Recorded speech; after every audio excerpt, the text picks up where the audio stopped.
Friends, Tirich इस part का मैं सारांश लेके आई हूँ। ठीक है, पहले मैं लेखक परिचय के बारे में बताऊंगी, उसके बाद सारांश बताऊंगी। तो लेखक कौन है इनके? उदय प्रकाश। ठीक है, कौन है? उदय प्रकाश। इनका जन्म कब हुआ? 1 जनवरी 1952। सीतापुर के थे ये, मध्य प्रदेश। ठीक है, याद रखिएगा, सीतापुर मध्य प्रदेश। ठीक है, चलिए आगे बढ़ती हूँ मैं। उनकी माता का नाम क्या था? उनके माता का नाम था गंगा देवी और प्रेम कुमार सिंह पिता का नाम था। ठीक है, याद रखिएगा। ओके, चलिए आगे बढ़ती हूँ मैं ज़्यादा आपका समय बर्बाद नहीं करूँगी। ठीक है, क्योंकि मुझे पता है कि अभी कितना समय का ज़रूरत है। तिरिच कहानी में पिता का आधार लेकर पुरानी पीढ़ी के संस्कारों व विश्वासों को बड़े बारीकी से उभारा गया है। पिता प्रातः भ्रमण पर गए थे, उन्हें तिरिच काट लेता है। तिरिच के बारे में यह मानना है कि वह रात को अपने मूत्र में स्नान कर लेता है, उसके बाद आदमी का बचना कठिन हो जाता है। पर यदि वह तिरिच उसी समय मार दिया जाए तो उसका भीष्म विष विष विष होता है, विष प्रभाव कम हो जाता है।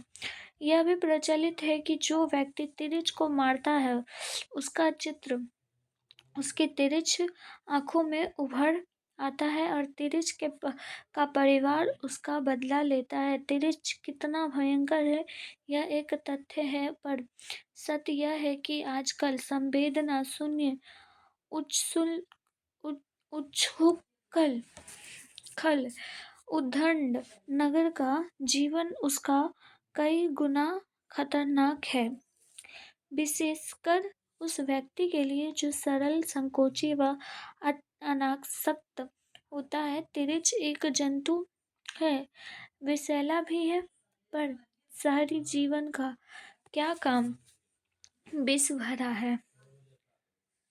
यह तिरिच कहानीकार के सब स्वप्न में बार बार आता है, उसे आतंकित भी करता है। देखिए, ये तिरिच के बारे में इस चैप्टर में है।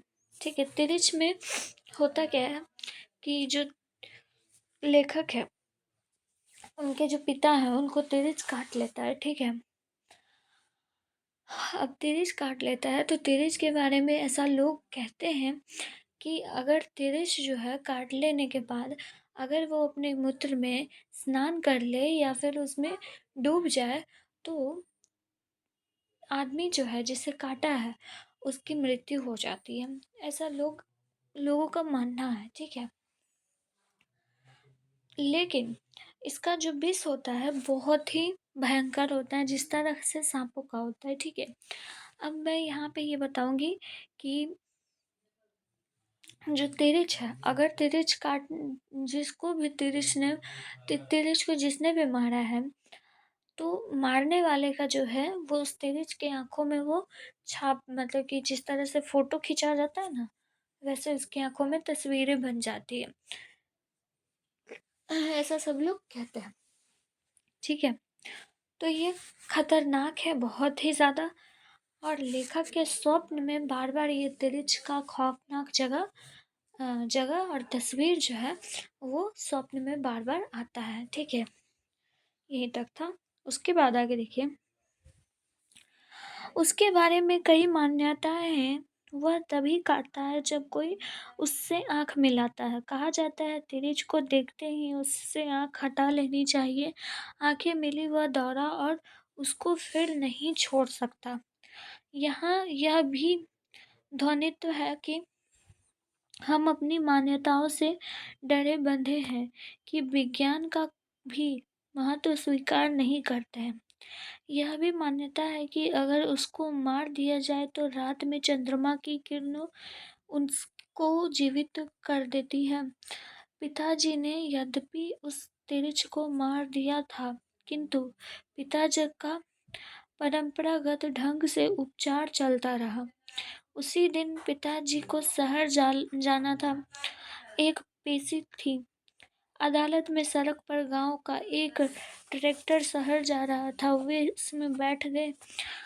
वहां यह भेद खुला गया कि उन्हें तिरिच ने काट लिया है।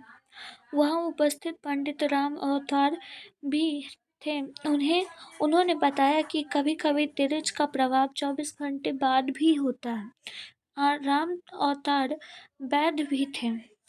बोले चरक सूत्र में 20 की औषधि है। धतूरे के बीज से तिरछ का विष काटा जा सकता है। वे मिले और उनके माध्यम से पिताजी का उपचार भी हो गया। उधर कथाकार को यह पता लगा कि तिरछ का सब नहीं पड़ा होगा और उसकी आंखों में पिताजी का अक्स उतर गया होगा। पिताजी को चाहिए था कि उसकी आंखें कुचल देते। लेखक अपने सखा थानू के साथ एक बोतल मिट्टी का तेल, दिया, सलाई और डंडा लेकर जंगल में गया। थोड़ा ढूंढा और तिरछ का सब मिल गया। वह चित पड़ा हुआ था, उसको जला दिया गया। शहर में पिताजी का सिर घूमने लगा। देखिए,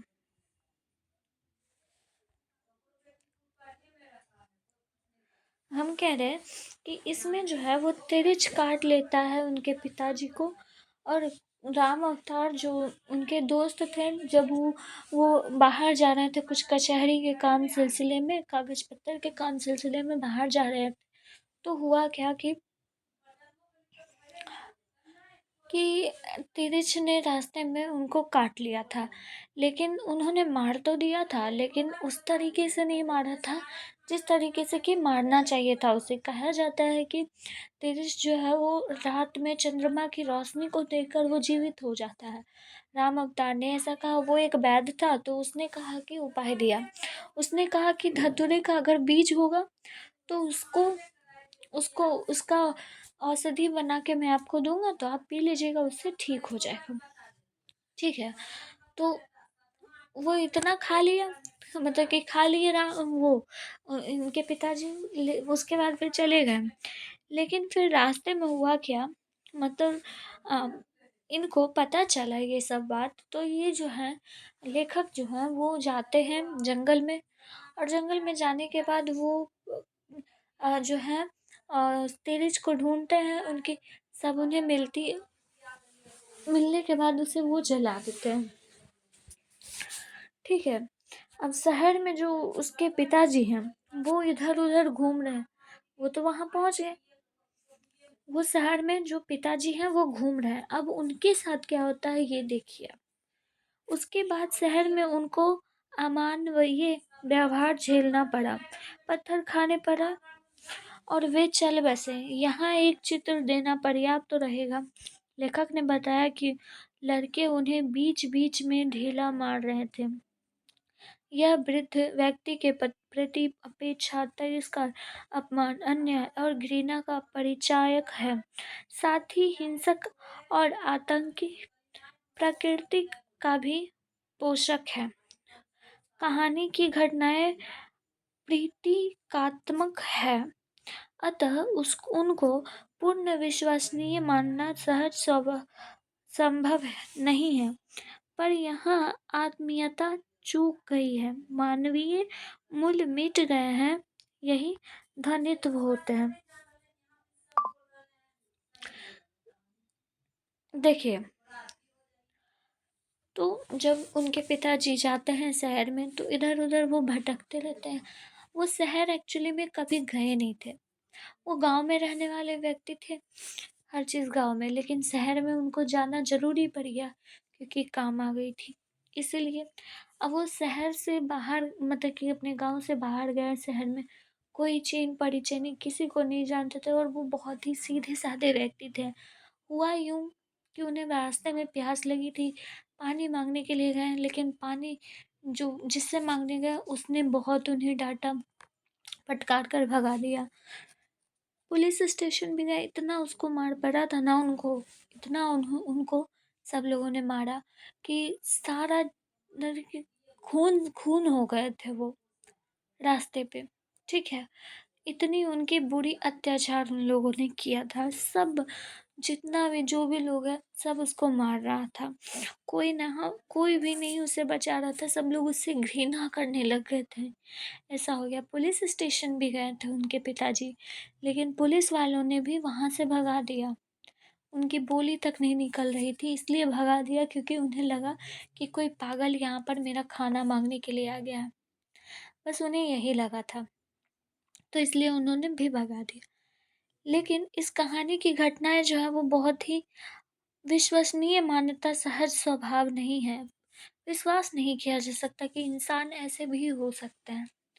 ठीक है, तो एक तरह से देखा जाए तो ये पाठ में तेरिच के बारे में तो है ही, साथ ही साथ एक गांव और शहर के बारे में भी रिलेट करता है। ठीक है, कि शहर में कोई भी अपना नहीं होता है। समझ आया? तो ये पाठ जो है वो बहुत अच्छा पाठ था।